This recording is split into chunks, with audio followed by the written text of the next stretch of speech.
mucha para escribir e-book para nos mencionar sobre el en primer lugar ela nasce na Aruba e sobre é um personagem muito conhecido na Holanda. Camila atualmente é vivendo.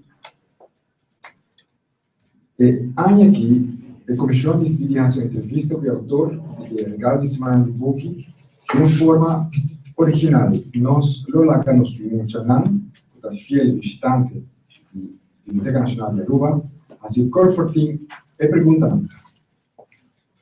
Com permisso de prensa, minha de prensa, nós lá na comissão foi entrevista. Hi Kurt, goedemiddag. Goedemiddag, boa tarde. We zijn in ieder geval vereerd dat je dit jaar meedoet met de Arubaanse Kinderboekenweek en dat je het Kinderboekenweek geschenk mocht schrijven. We zijn heel blij met jouw boek Reuzenslang. Colibra Grandi. Zo vroeg we het binnen hebben kunnen hebben op de biep en vinden het met z'n allen hier een heel mooi boek. Het wordt een heel mooi geschenk voor de kinderen van Aruba. We zijn hier met een groepje en die gaan met de vragen beginnen. Wie gaat beginnen? Deze kant?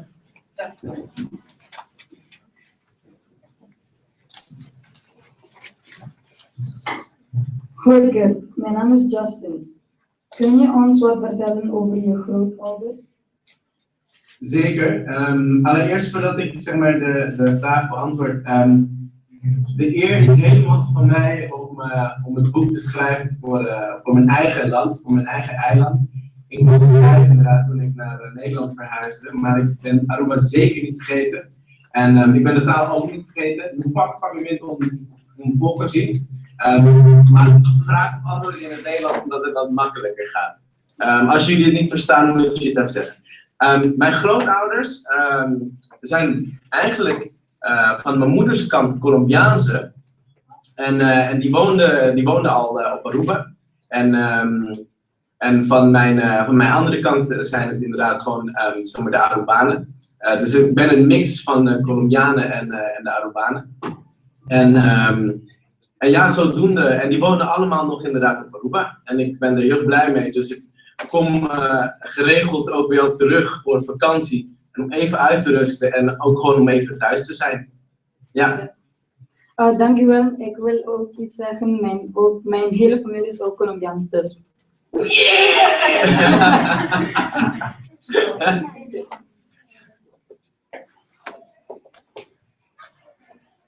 Hi Kurt.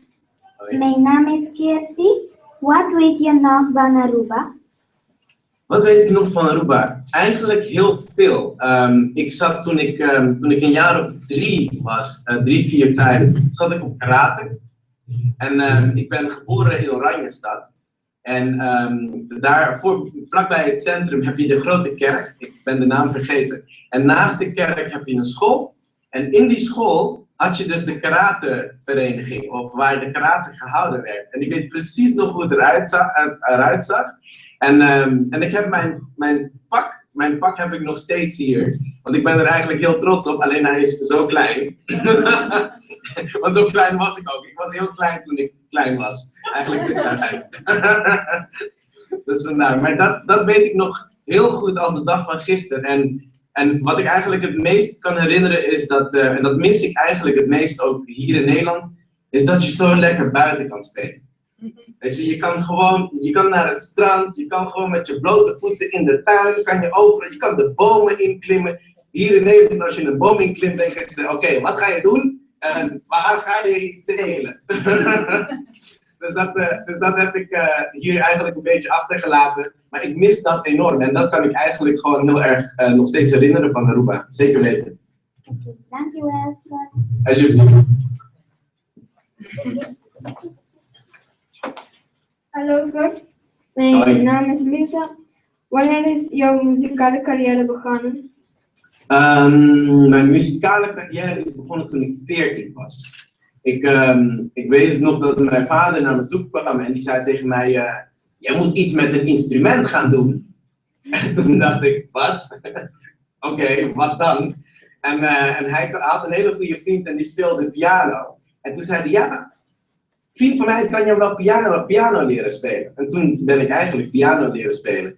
Maar vanaf dat moment vond ik het helemaal te gek. En toen ben ik mijn eigen liedjes gaan schrijven. Heb ik een band opgericht. En toen zijn we gaan toeren. Hebben we heel veel opgetreden.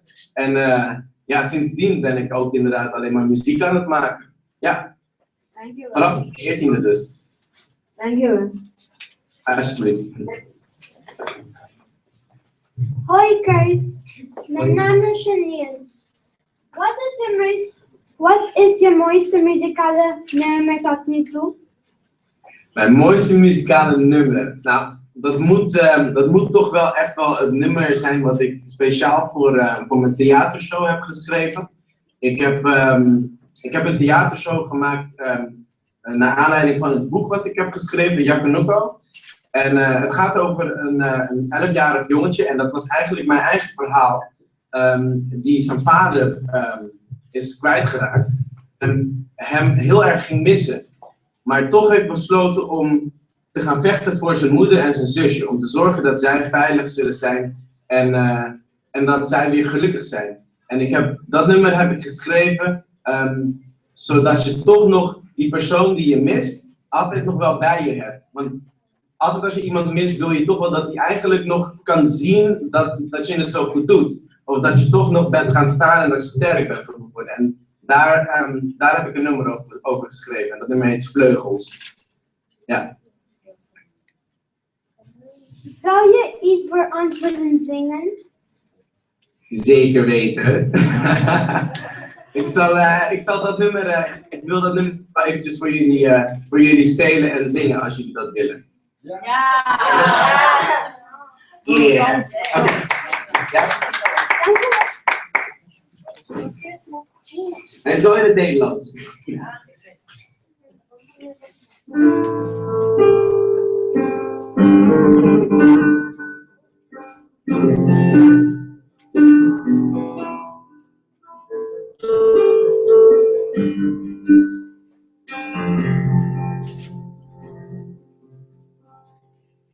Toen jij nog bij me was, voelde ik me veilig.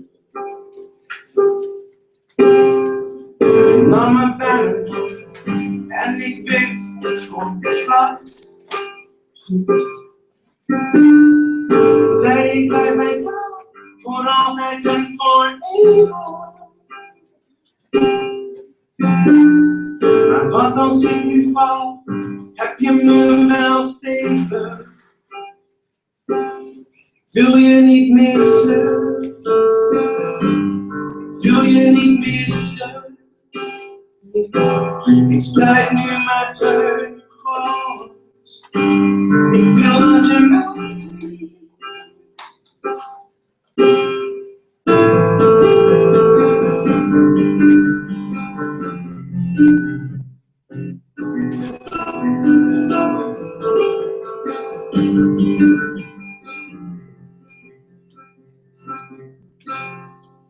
Het is voor dag en dauw, het splinternieuwe morgen.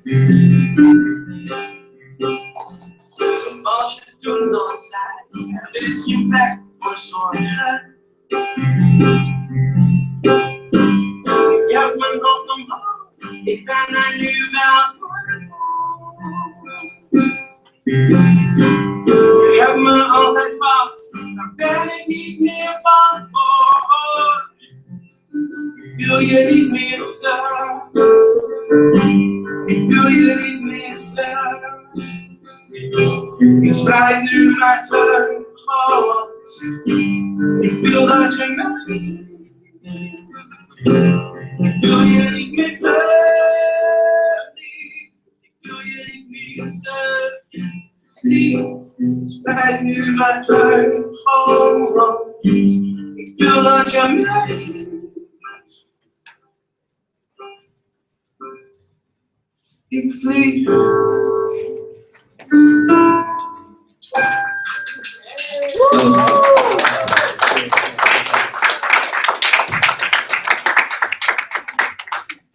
Fantastisch. Dankjewel. Heel mooi, heel mooi. Hi Kurt, mijn naam is... Hallo. Kippenvel. Hi Kurt, mijn naam is Isaella. Zou je wat over de Star Academy willen vertellen en hoe heeft dit tv-programma jouw leven veranderd? Ja, zeker weten. De Star Academy is een programma geweest waarbij 12 jonge mensen in één huis werden gestopt. En 3000 mensen hadden audities gedaan. En 12 mensen werden uitgekozen om mee te doen met het programma. En je mocht niet meer naar buiten. Dus je zat in een huis. Overal hingen de camera's. Overal hingen microfoons. En je woonde letterlijk 3 maanden in dat huis. Weg van je vrienden, weg van je familie. Helemaal van de buitenwereld. Je wist niks. En je kreeg les in zang, dans en acteren. En wat ze gingen doen is dat we hadden een aantal docenten. En die gingen je dan leren hoe je moest acteren, hoe je moest presenteren als artiest. En iedere week viel er iemand af. Dus net als met Idols en met The Voice, moest je auditie doen. En ja, de beste die blijven staan en de minder goede die vielen af. En ik zat daar dus in het huis. En voor mij was het eigenlijk het begin van mijn carrière. Omdat ik heel erg kon laten zien wat ik kon. En wat ik heel gaaf vond, ik hou van schrijven. Ik hou van verhalen schrijven, maar ook inderdaad van liedjes schrijven. En dat was mijn sterkste kracht. En daarom hielden ze mij in dat huis, omdat ik goed kon schrijven. En voor mij was dat de bevestiging en de zekerheid dat ik wel iets kon schrijven. Dus dat was voor mij een hele belangrijke stap geweest om die auditie te doen. Ik moet echt zeggen, ik ga dit vertellen, want ik weet het nog goed. Ik zat in de auto voor het gebouw waar ik die auditie moest doen. En ik durfde niet uit de auto. Dus ik zat in die auto en mijn hart die klopte zo hard en ik hield de stuur vast en ik was geparkeerd.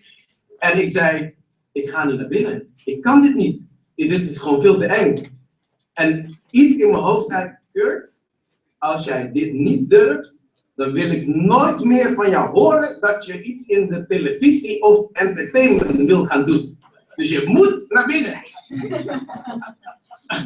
Toen dacht ik, oké, nou, ik ga dan naar binnen. En toen heb ik die auditie gedaan en toen ben ik het geworden. En vanaf dat moment, toen is mijn carrière eigenlijk begonnen. Ja. Dankjewel, Kurt. Alsjeblieft. Hi Kurt. Hallo. Mijn naam is John Patrick. Waarom ben je kinderprogramma's gaan maken en hoe was dat om te doen? Nou, ik ga heel eerlijk zijn. Ik had nooit het idee om kinderprogramma's te gaan maken. Dus op een dag werd ik gebeld door een castingbureau. Ik sta hier in Nederland, werk dat zeg maar met agencies en castingbureaus. Die bellen je dan op als ze een programma aan het maken zijn. En ik kreeg een telefoontje en die meneer die zei tegen mij, Kurt, ze willen je zien voor een peuterprogramma. En toen dacht ik, een peuterprogramma? Ik dacht, moet ik dan met hele kleine irritante kindertjes gaan werken? Daar heb ik geen zin in. Ja, maar dat dacht ik echt. Ik dacht, die kleine kinderen die lopen alleen maar te trekken aan je en te zeuren aan je hoofd. Ik wil dat echt niet. Dus ik zei, weet je het zeker dat ze mij willen zien? Toen zeiden ze, ja, ze willen zien. Dus toen ben ik inderdaad naar die auditiedag gegaan. Toen moest ik met 3 kleine kinderen van 4 jaar moest ik gaan werken, met een camera erbij. En ja, ik ben gewoon heel eerlijk. En dus ik heb dus een paar dingen met hun gedaan en zo. En toen zeiden ze tegen mij, we willen dat jij dat programma gaat doen. En toen dacht ik, oh, wat erg.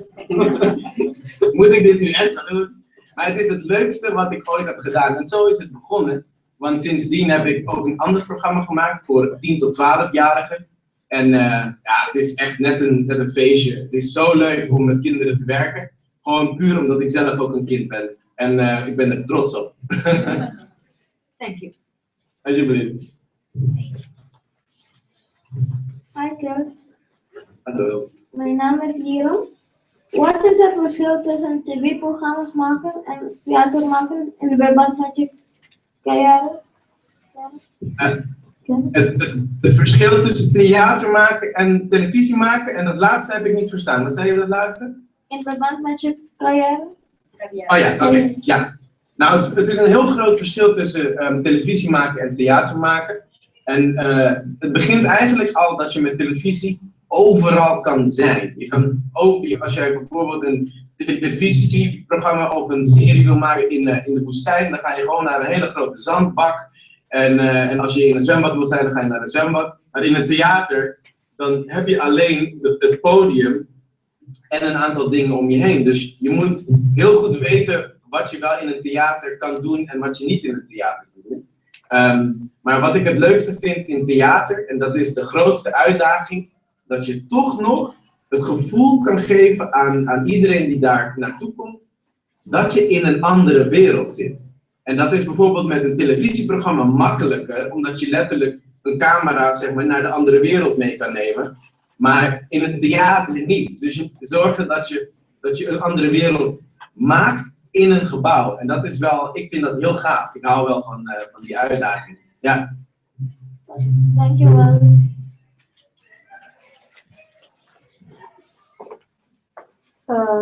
Ik ben er nog. Wat is je grootste motivatie geweest om ambassadeur van de Lepra Stichting te worden? Wat is mijn grootste motivatie geweest inderdaad? Ik ben ambassadeur van de Lepra Stichting. Ik weet niet of jullie allemaal weten wat die stichting inhoudt. Maar lepra is een ziekte die voornamelijk ook in arme landen voorkomt. Hè?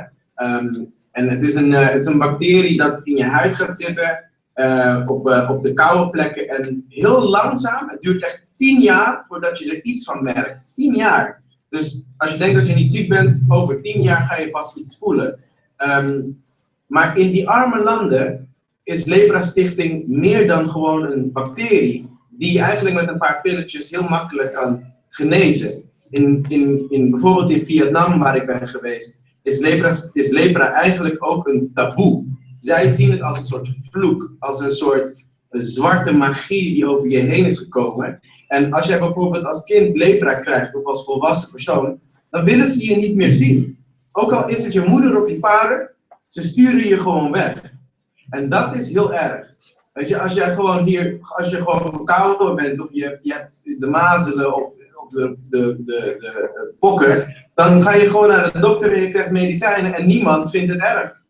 Maar daar word je gewoon weggestuurd. Je wordt gewoon in een dorp gezet die alleen maar lepra-patiënten heeft en je ziet geen vrienden en familie meer. En dat is heel erg. En toen ik daarachter kwam, toen dacht ik, nee, dit is meer dan gewoon een ziekte. Dit is meer dan kinderen en volwassenen die verminkt zijn omdat ze geen vingers hebben. Kijk, als ik morgen aangereden word en ik verlies een arm, dan heb ik nog wel mijn vrienden. Maar daar, als je lepra krijgt en je verliest een arm, heb je geen arm en je hebt geen familie en vrienden. Dus wat ik deed dan als ambassadeur van de Lepra Stichting is, we gingen daar naartoe, ook met een camera, want ik heb ook een film gemaakt ervan. En puur om de mensen te laten zien, mensen wordt wakker, want het is gewoon een ziekte en je kan het met een paar pillen oplossen. Daarvoor hoef je niet je kind of je vader of je moeder gewoon weg te sturen en nooit meer te zien. Dat is heel erg. Dus, en daarom vond ik de Lepra Stichting een hele goede en een hele mooie stichting die veel meer doet dan medicatie verzorgen en allerlei hulpmiddelen om jou weer te laten lopen of je weer te laten bewegen met je armen.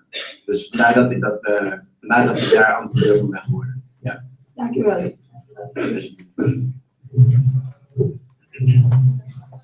Hoi Kurt, Hallo. mijn naam is Miguel van. Hey.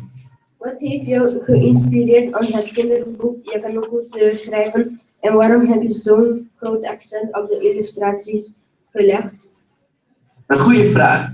Ik heb 10 jaar geleden heb ik een goede vriend van mij ontmoet. Die deed mij kledingstyling. Ik deed een televisieprogramma en hij sponsorde de kleren ervoor. Dus hij gaf mij kleren die ik aan moest trekken voor de televisie.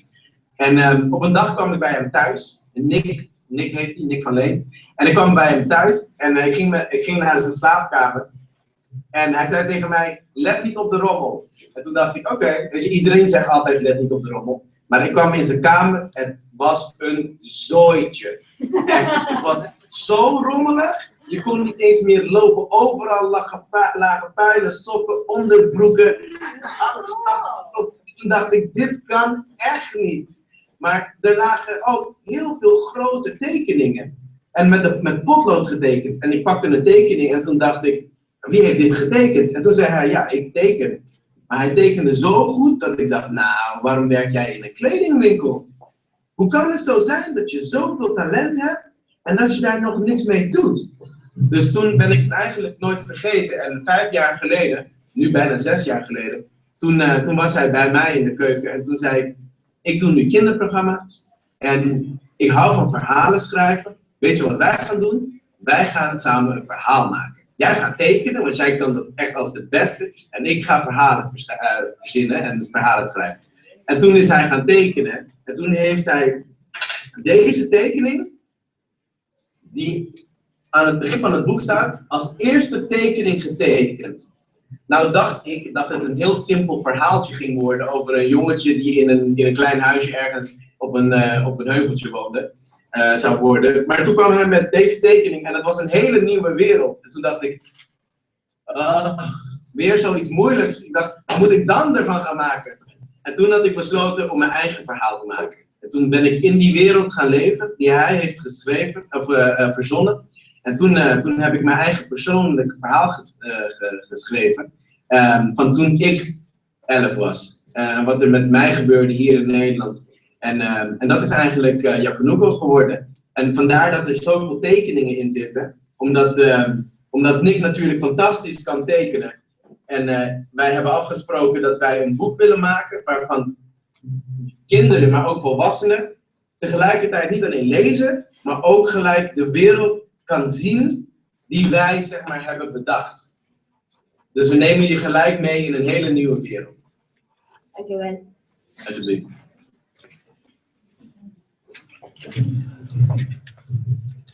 Goedemorgen Kurt, Hallo. mijn naam is Jan Duarte.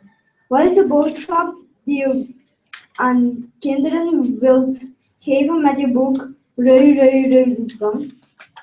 Ja, toen mij gevraagd werd om een verhaal te schrijven over, vooral over Aruba, toen moest ik terugdenken aan de tijd dat ik kind was. Ik was natuurlijk 5 toen ik wegging uit Aruba naar Nederland.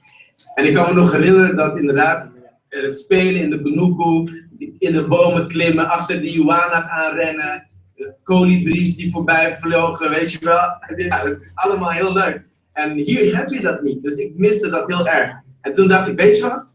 Ik ga een verhaal schrijven over die dieren die ik mis hier, maar die ik echt heel tof vond daar. En dan ga ik ze allemaal een persoonlijkheid geven zoals jij en ik zijn, weet je wel? Dus wij vrienden van elkaar. En dan ga ik kijken wat er gebeurt als een dier als een grote slang, een boa, in aanraking komt met een choco.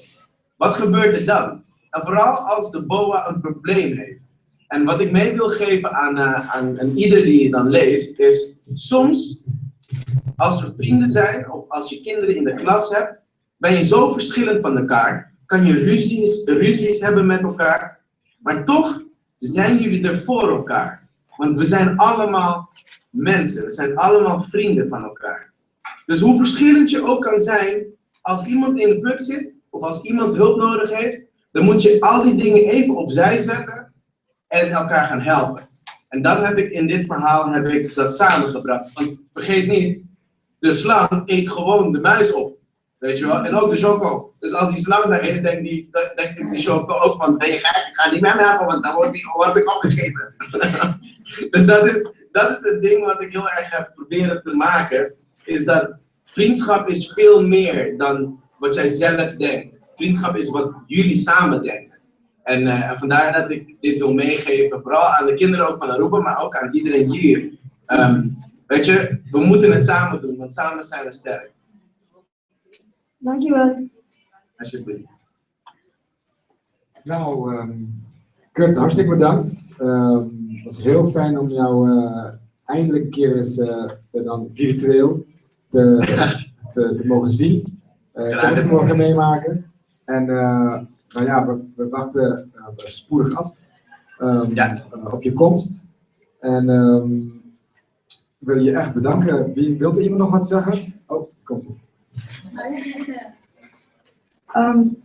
Toen ik gevraagd werd om dit te doen, was ik oké, maar ik moest mijn huiswerk snel afmaken. Dus ik was, oké, ik moet dit afmaken. En toen ik vraagde hoe dit persoon was, omdat ik kende hem niet, maar toen ik het boek zag, dacht ik, oh dude, ik wilde dit gewoon doen.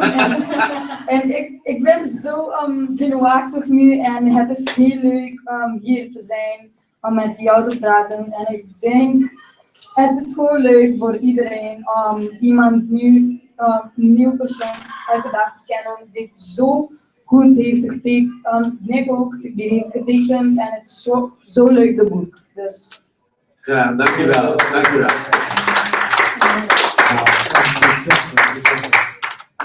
Hartstikke bedankt en we houden contact. Ja. En we zien je snel weer terug. Of, ja, Ik wil jullie ook even nog bedanken. Ik vind het is voor mij echt heel erg waardevol om jullie zo bij elkaar te zien en dat jullie ervan kunnen genieten. Ik kan niet wachten om jullie in het echt te mogen ontmoeten. 28 oktober komen wij naar Aruba toe en dan hoop ik dat ik jullie allemaal nog echt een hand kan geven en echt kan bedanken voor deze hele mooie Skype-meeting, om het zo te zeggen.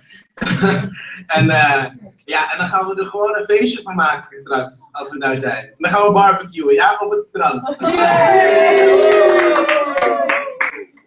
Nou, Ayo, groetjes. Groetjes aan Oké. Aruba. Tot ziens. Ayo.